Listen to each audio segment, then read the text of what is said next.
I didn't wait. I opened the letter. Right there. This one was different. Not personal. Not like the first. Just a riddle. A towering giant forged by fire, its limbs stand firm where old trees tire. With weathered beams and ironwood frame, silent guardian, it bears two names. It watched the iron beaks tear through the skies, a silent witness with one glass eye. The nest still leans where the wild hills rise, beneath its gaze the quiet lies. 3 copper eyes I leave in trust, coins of time, not meant to rust. 1 year recalls, 1 frame reveals, the last one bends what silence seals. 3 coins were tucked inside. Not the kind you'd spend. They looked like old telephone tokens, worn smooth, each stamped with RP and a different year. Wrapped in a torn scrap of paper, a single image, a rough sketch of an eye, and the words, "What has been seen cannot be unseen." I couldn't tell if it was a warning or an invitation. I got myself a room near the edge of town, an old place called the Ace Motel in Ashbrook. Figured I'd need a base while I work out what exactly my aunt left behind, and why now.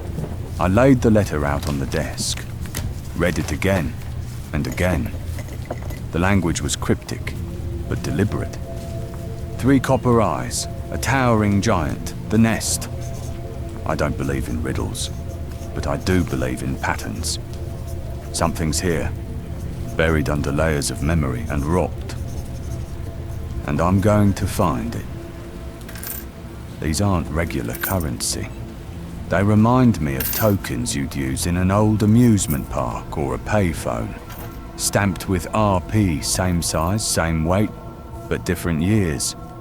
Someone made these for a reason.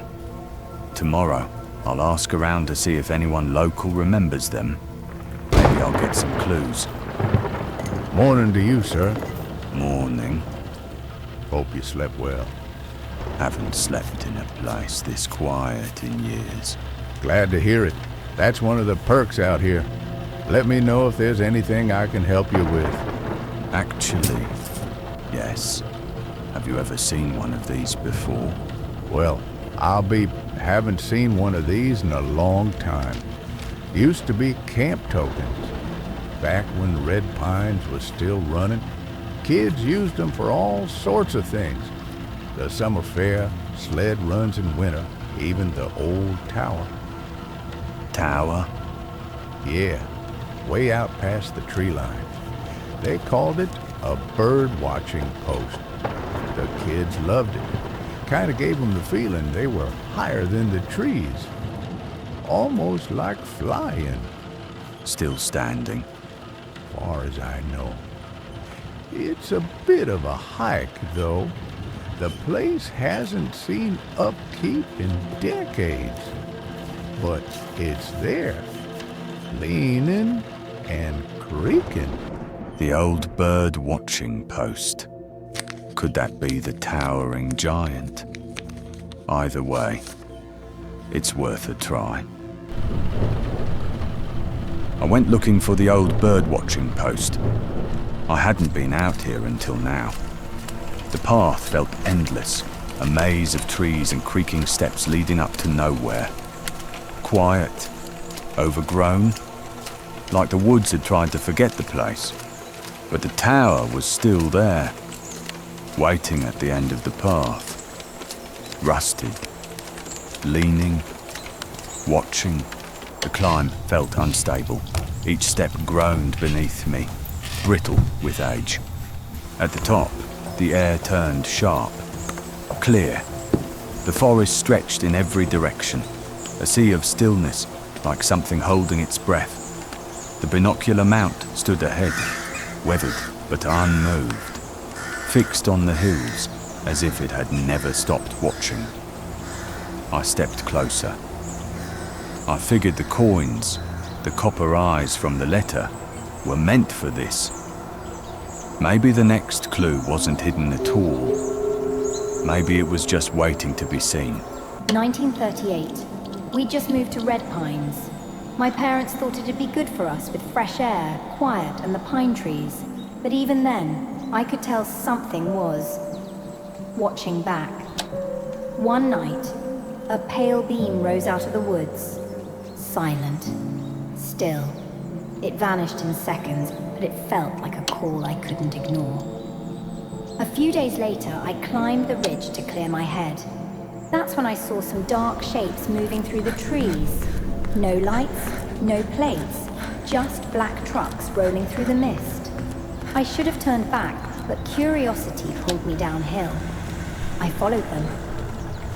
The convoy arrived at what looked like a base camp. There was a lot of rumor, and they started packing up like they were erasing something. Under the cover of night, I slipped past the guards and into a barrack.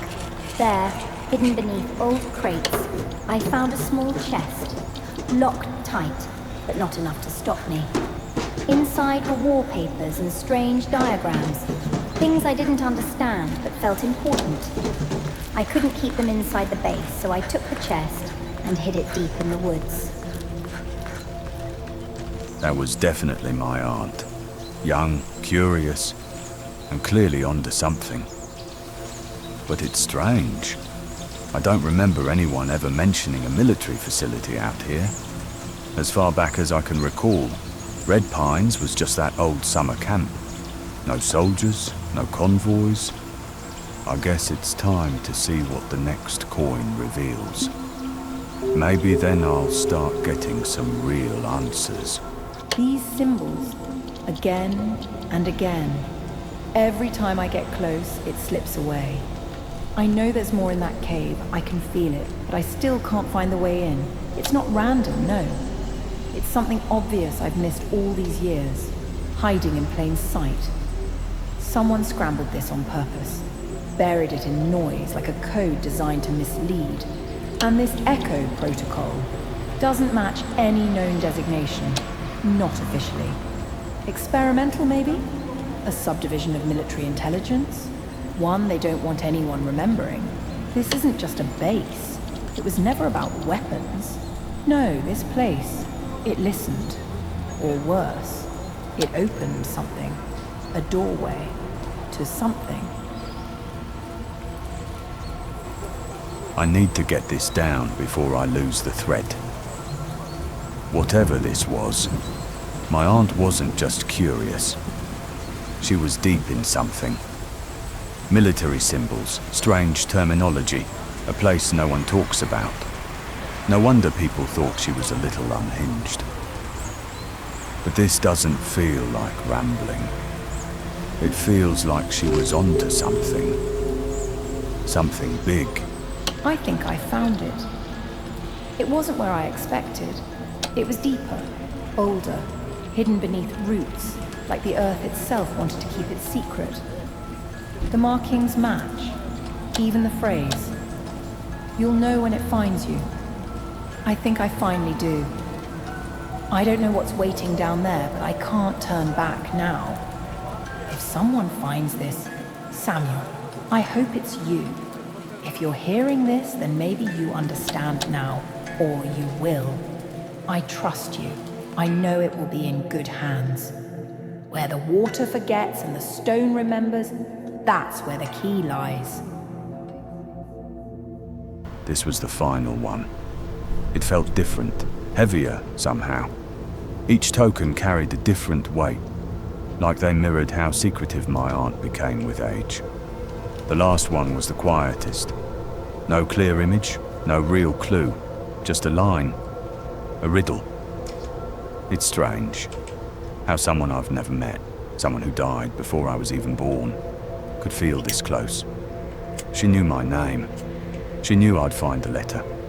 Knew I'd follow this trail she left behind, piece by piece. Why me? How? The last vision didn't offer answers, just questions stacked on more questions. But the message was clear enough. I'm on the hunt for a key.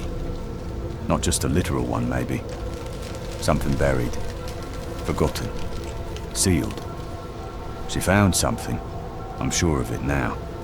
Something no one was supposed to see again. Maybe she couldn't live with keeping it secret. Or maybe she knew it wouldn't stay buried forever. And then there was that line, that last breadcrumb, where the water forgets and the stone remembers. That's where the key lies. I don't know what it means yet, but it feels important, like the next turn in the maze. Whatever lies ahead, it started a long time ago. And now, somehow, it's found me.